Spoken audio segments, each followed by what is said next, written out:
Merci d'être là ce soir, comme tous les vendredis, et merci à Zena d'avoir accepté de témoigner devant vous ce soir, devant nous ce soir. Zena est syrienne et a quitté la Syrie à cause de la guerre qui s'y déroule depuis plusieurs mois maintenant.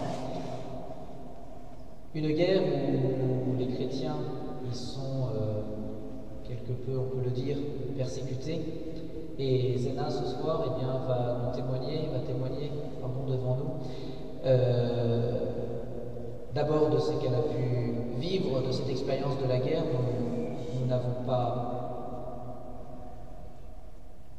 connaissance, pas nécessairement conscience, et cela nous permet ainsi de ne pas seulement regarder les informations de manière trop lointaine, extérieure, mais en écoutant un témoignage de cet ordre, de prendre conscience du drame humain que représente une guerre, de prendre aussi conscience que les chrétiens, de par le monde, peuvent être et sont parfois persécutés pour leur foi, de réaliser qu'il y a des chrétiens qui acceptent cette persécution parce qu'ils ne veulent pas lâcher leur religion, parce qu'ils ne veulent pas lâcher l'amour qu'ils portent au Christ.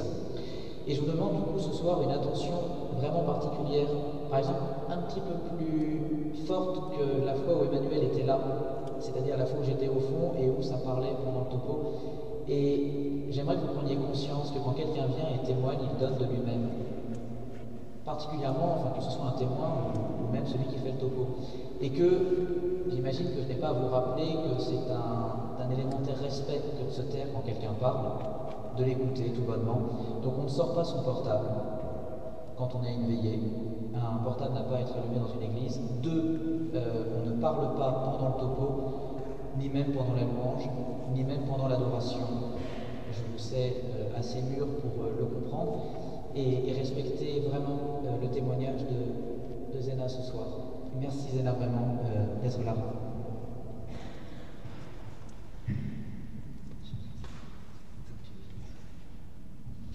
Bon, d'abord, bonsoir à tous. Je suis là en France depuis presque un an. D'abord, excusez-moi de ma langue parce que c'est pas très bien. Bon, je suis venue avec mes deux garçons de la Syrie à cause de la guerre. Quand elle a commencé, moi je suis d'Alep, elle a commencé à peu près à côté de chez nous, à Homs et à Hama. C'était la catastrophe et les gens ont commencé à quitter. Mais dès qu'on est très très attachés à notre pays, qu'on l'aime beaucoup, je suis née, je suis grandie, étudiée, mariée, tout là-bas, je l'adore. Bon, on dit non, pour nous à Alep, elle ne va pas arriver, on va rester, on va soutenir. Bon.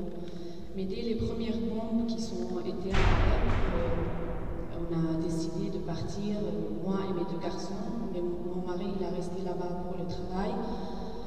Et moi, je suis venue pour les garçons, pour être là, c'est plus sécurité. Bon, d'abord, je veux vous dire un peu comment on vit là-bas. Que nous, les chrétiens, on vit une vie qui est très particulière, je crois, par rapport à ce que j'ai vu là en France.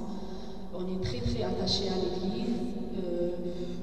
Toujours Dieu, Jésus, il existe dans notre vie quotidienne. Quand on a un problème, n'importe quand on étudie, quand on va... dans tout dans notre vie, on est très attachés, on prie beaucoup. Je ne sais pas, on sent que Jésus il existe pour nous.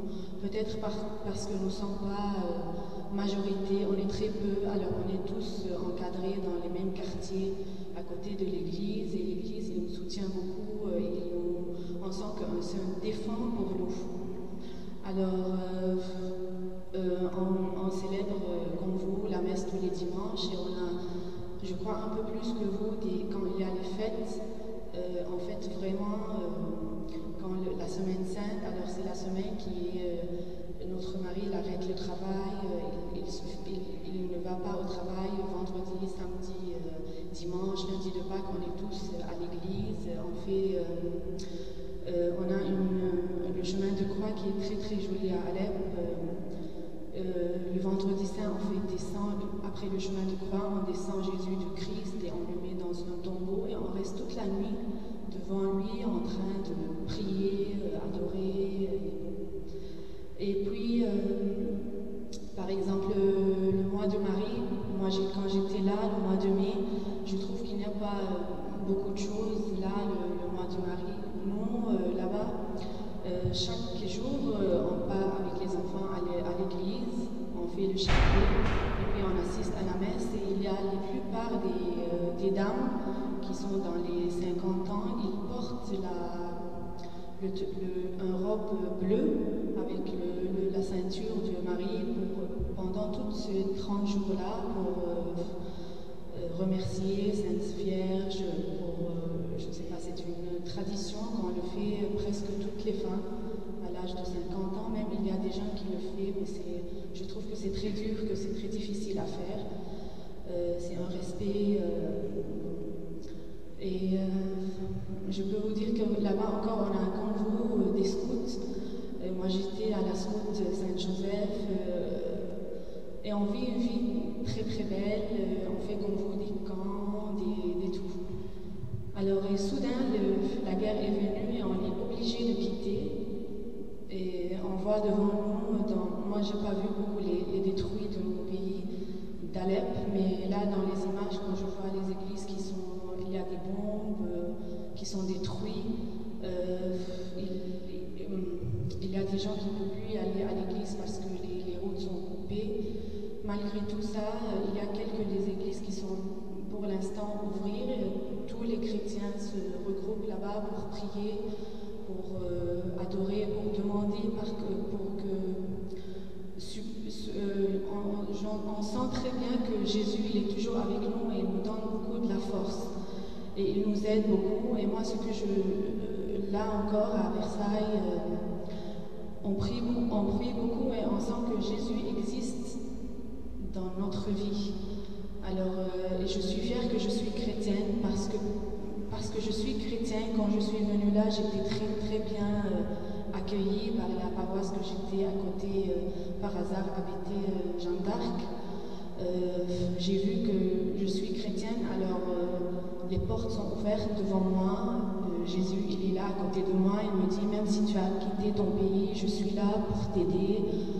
Et puis, vous n'imaginez pas que quand on quitte, alors c'est comme on est détaché d'une terre.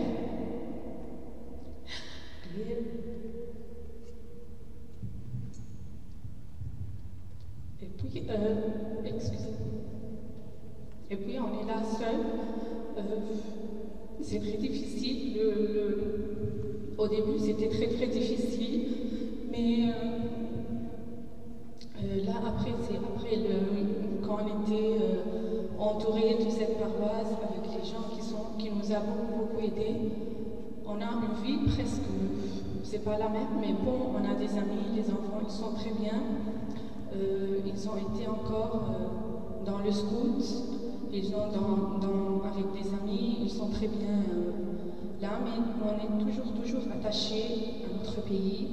On aime bien retourner, on aime bien que les chrétiens restent là-bas, parce que c'est notre ville, et on existe depuis 2000 ans, les chrétiens sont là-bas depuis 2000 ans.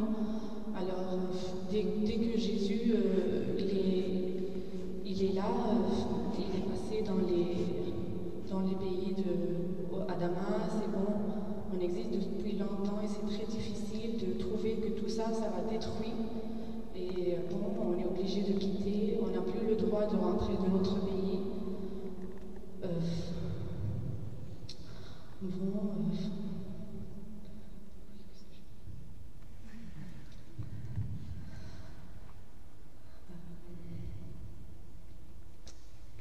Je ne sais pas s'il y a quelqu'un qui veut me poser quelques questions, je ne sais pas.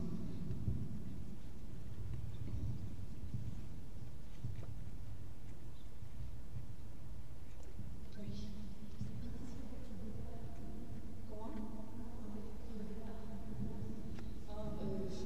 En fait, je suis venue avec mes garçons là. C'était par hasard qu'on est tombé à Versailles. Et la vie a commencé par la paroisse. En fait, quand je suis venue, j'ai l'aîné Georges, mon fils, qui a déjà préparé sa communion à Alep, mais il n'a pas pu la faire. Et puis, il a beaucoup envie de le faire parce que là-bas, c'est une grande fête. C'est la première fête d'enfants à l'église. Alors, j'étais après la messe, en rentrant, demander au père, est-ce que je suis syrienne, est-ce que je peux faire la communion de Georges? Et puis, il m'a regardé comme ça, il m'a dit, mais oui, oui, bien sûr, on est là pour t'aider. Et c'est comme ça commence je fais beaucoup de connaissances, et grâce à l'église, grâce au père et grâce à tous les gens de la paroisse. Et mon mari, il est resté là-bas, mais en mois d'août, il est obligé encore de venir parce que le travail, c'est fini, il n'y a plus. Et c'est très dangereux de rester là-bas. Alors il est venu encore, il est là, mais pour un homme de quitter tout ce qu'il a travaillé, il a 20 ans de travail et tout détruit, de recommencer par zéro, c'est très très difficile pour lui, plus que nous, parce que c'est son travail, c'est ce qu'il a construit depuis 20 ans.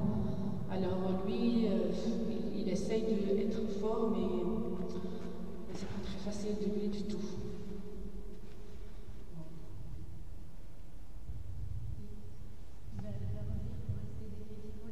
Oui, il est là, il est là.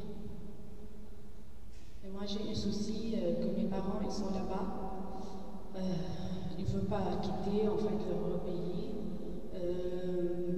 Ils sont très attachés pour nous à leur pays, mais eux, comme ils sont dans les 60 ans, ils ne veulent pas quitter. Ils me disent, moi, j'ai vu là-bas, je veux mourir là-bas. Alors pour nous, c'est très difficile de faire le contact avec eux chaque jour parce que presque tous les jours, les téléphones sont coupés, on ne peut pas les téléphoner et ça risque beaucoup la vie. Alors pour soutenir, on prie, on n'a que de prier. Et on sent que toujours Jésus, il est à côté de nous et il nous aide à continuer, à continuer la vie, à reconstruire une autre vie là.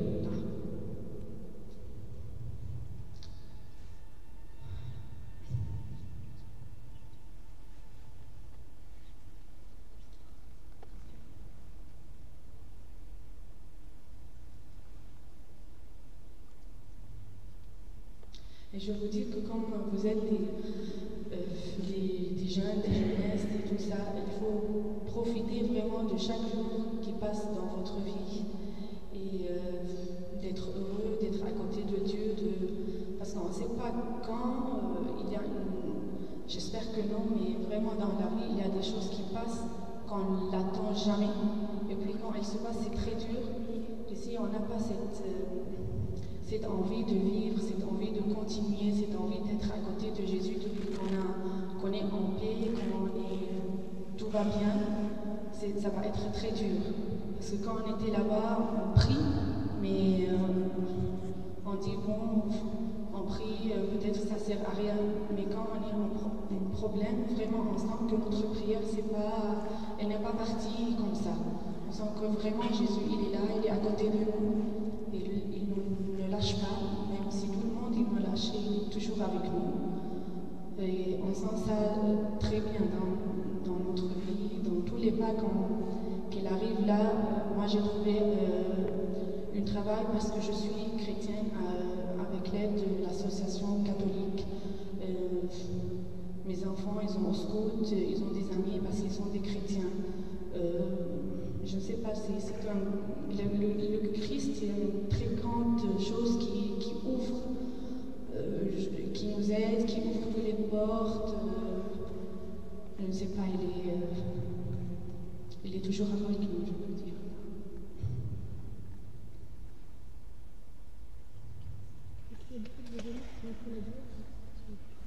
Pardon. Ah non, il reste presque personne de notre âge qui sont là-bas, tous ceux qui peuvent quitter, ils sont quittés à Alep. Les plupart, ils sont au Liban. Et il y a quelques familles en France, et aux États-Unis, au Canada. Les chrétiens, on est partis partout dans le monde. Et on se contacte, c'est très difficile de penser d'un jour à l'autre. On ne peut plus voir nos amis, on ne peut plus voir nos parents, on ne peut plus aller à des endroits qu'on aime.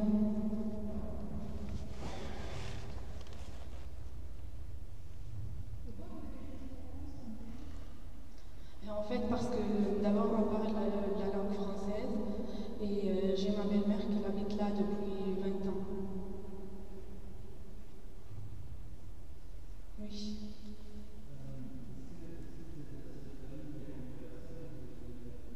Nous sommes deux familles, moi et la famille le frère de mon mari, ma belle-sœur. Adolphe était très spirituel et souvent était pour vous un moteur dans la vie de prière, et que lorsque vous aviez un besoin, lorsqu'avec Elias vous aviez particulièrement besoin de demander quelque chose au Seigneur, vous lui demandiez à Adolphe de prier à cette intention et qu'il se mettait de suite en prière. Eh bien, nous allons maintenant vivre ce temps d'adoration en vous promettant de vous porter dans notre prière, en nous rappelant que par le baptême, eh bien, nous sommes tous frères dans le Christ, que nous sommes tous unis les uns aux autres et que l'Église catholique est une grande fraternité avec des liens de solidarité qui sont très forts, qui vous ont permis aujourd'hui de rebondir, qui vous aident à avancer, mais il me semble que votre témoignage aussi nous apprend énormément, évidemment d'ailleurs, et en particulier sur cette importance de la prière. Et vous le savez, en France, nous vivons des heures où il y a, comme le disait le ministre Taubira, un conflit de civilisation, et il me semble que c'est véritablement ce qui est en train de se jouer. Et il y a énormément de manifestations qui ont lieu en ce moment, qui ont leur importance, mais vous nous donnez de ne pas oublier que si nous voulons que ces manifestations même portent du fruit, il nous faut prier, être capable ce soir de demander au Seigneur le secours, le soutien dont nous avons besoin. Nous aurons donc vraiment à cœur de prier à toutes ces intentions. Nous aurons vraiment à cœur de prier pour votre famille et on vous demandera aussi beaucoup de prier dans les vôtres. Elles seront certainement aussi très écoutées par Dieu. Merci beaucoup pour votre témoignage.